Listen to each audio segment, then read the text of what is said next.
Loss ହେଇଯିବ ରାତି ହେବା ପାଇଁ। ସେଥିପାଇଁ ମୁଁ ଫ୍ରି ଟିକେ ପାଇଛି, ସମୟ ପାଇଛି, ବଇଛି ଆଉ ହେଲା କି ଟିକେ କଥା ହେବା ସାଙ୍ଗସାଥିରେ କଥା ହେବା କହିକି ବଇଛି। ଆଉ କେମିତି ଅଛନ୍ତି ସମସ୍ତେ? ଭଲରେ ଥିବେ ମୋର ଆଶା। ଆଉ ଆପଣ ତ ଏପଟରୁ ଆଜି ଦେଖୁଥିବେ ପୁରା ମେଘ ଫେଘ କିଛି ନାହିଁ। ମନରେ ଗଛ ବହୁତ ପ୍ରବଳ ଅଛି। ଆଉ ଏବେ ମୁଁ ଡ୍ୟୁଟିରେ ଥିଲି, ଡ୍ୟୁଟି ଟିକେ ଫ୍ରି ହେବାର କଥା ହେବି କଥା ହେଉଛି। ସମସ୍ତେ କେମିତି ଅଛନ୍ତି? ଭଲ ଥିବେ ସମସ୍ତେ। ବିଶେଷ ମୋର ଅନୁରୋଧ, ଆମେ କେବେ ବି ନିଜ ଗୋଡ଼ରେ ଛିଡ଼ା ହେବା ପାଇଁ ଆମେ ଚେଷ୍ଟା କରୁ। ନିଜ ଗୋଡ଼ରେ ଆମେ ଛିଡ଼ା ହେଇକି ଦେଖ ଟ୍ରାଏ କରୁ। ଯଦି ଆମେ ପାରୁନୁ ତାହେଲେ ବି ମଧ୍ୟ ଆମେ କ'ଣ କରିବାର ଅଛି, ଟ୍ରାଏ କରୁ। ଟ୍ରାଏ ନ କଲେ କିଛି ମଧ୍ୟ ସକ୍ସେସ୍ ହେବନି।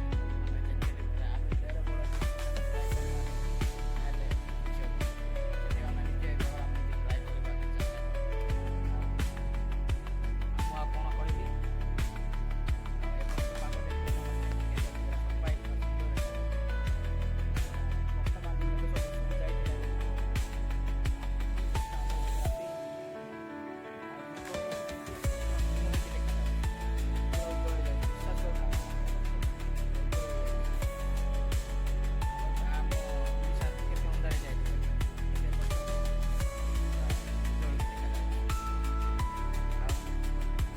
ବର୍ତ୍ତମାନ ମର୍ଣ୍ଣିଂ ଆଇଥିଲି।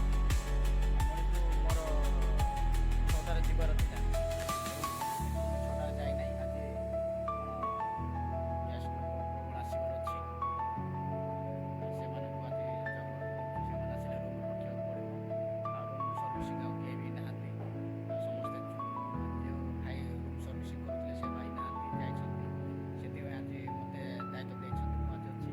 ଆଉ ଆସିବେ ଆଜି ଲୋକମାନେ ଆଇବେ, ବୁକିଂ କରିଛନ୍ତି। ସେମାନେ ଆସିଲେ ସମସ୍ତଙ୍କୁ ରୁମ୍ରେ ଇଏ କରିକି ମୁଁ ରୁମ୍କୁ ଯିବି, ଫ୍ରେଶ୍ ହେଇକି ଆସିବି। ସେଥିପାଇଁ ସମୟ ପାଇଛି କଥା ହେବା ବେଲେ କଥା ହେଉଛି। ଆଉ ମୁଁ ଆଉ କ'ଣ କହିବି?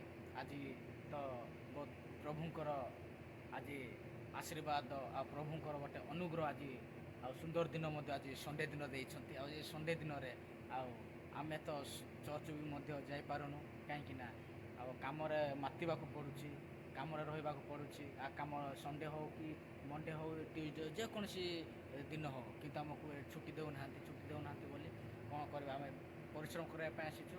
ଆଉ ପରିଶ୍ରମ କରୁଛୁ, ପରିଶ୍ରମ କରିକି ଆମେ କିଛି ରୋଜଗାର କରି ଆମେ ଗାଁକୁ ମଧ୍ୟ ଆମେ ଛାଡ଼ୁଛୁ, ପଇସା ଦେଉଛୁ ଫ୍ୟାମିଲି ଲୋକମାନଙ୍କୁ। ଆଉ ସଣ୍ଡେ ବି ଦେଉନାହାନ୍ତି, ଆଉ ସଣ୍ଡେରେ ମଧ୍ୟ ଛୁଟି ଦେଉନାହାନ୍ତି କହିକି ଟିକେ ଆମକୁ ଟିକେ କଷ୍ଟ ଲାଗୁଛି, ଦୁଃଖ ଲାଗୁଛି।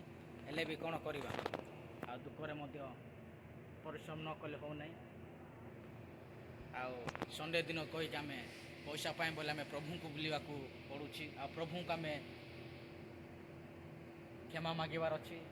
ପ୍ରଭୁ ଆଉ ଏ ନୂତନ ଦିନରେ ମଧ୍ୟ ଆମେ ପ୍ରଭୁଙ୍କଠାରେ କିଛି ପ୍ରାର୍ଥନା ନ କରି, ପ୍ରଭୁଙ୍କ ପାଇଁ କିଛି ଆମେ ଦାନ ନ ଦେଇ ଆମେ କାମରେ ଲିପ୍ତ ହୋଇକି ରହିଯାଇଛୁ। ଆଉ ପ୍ରଭୁ ଆମକୁ ଆଶୀର୍ବାଦ କରନ୍ତୁ। ଆଉ ଆଉ କ'ଣ କହିବି? ବାହାର ଦେଶକୁ କେଉଁମାନେ ବାହାର ଦେଶକୁ ଆସିଥିବେ ସେମାନେ ହିଁ ଜାଣିଥିବେ। ଆଉ ଛୁଟି ଦେଉଛନ୍ତି ନା ନ ଦେଉଛନ୍ତି, ଆଉ କାମ ଗଲେ କ'ଣ ହେବ, କାମ ନ କଲେ କ'ଣ ହେବ, ପୁରା ଗାଳି ଶୁଣିକି କେତେ କଷ୍ଟରେ ଇନକମ୍ କରିବାକୁ ପଡ଼ୁଛି। ସେ ଇନକମ୍କୁ ମେହନତ ରଖିବାର ଅଛି। ଆମେ ଜଣଙ୍କର କିଛି ଇଏ ହେବା ନାହିଁ। ଆଉ ନିଜ ଗୋଡ଼ରେ ଛିଡ଼ାଇକି ଆମେ ଆଗକୁ ଯିବା ପାଇଁ ଚେଷ୍ଟା କରିବା। ଆଉ ବିଶେଷ ମୋର ଆଉ ଏତେ ଦିନ ହେଇକି ମୁଁ ବାହାର ଦେଶ ଅଛି। ଆଉ ଘର ଲୋକମାନଙ୍କୁ ବି ବହୁତ ମିସ୍ କରୁଛି, ଘର ଲୋକମାନଙ୍କୁ ମଧ୍ୟ ବହୁତ ମନେ ପକାଉଛି। ଆଉ କ'ଣ କରିବା? କାମ ପାଇଁ ଆସିଛୁ, କାମ କରିବାକୁ ପଡ଼ୁଛି।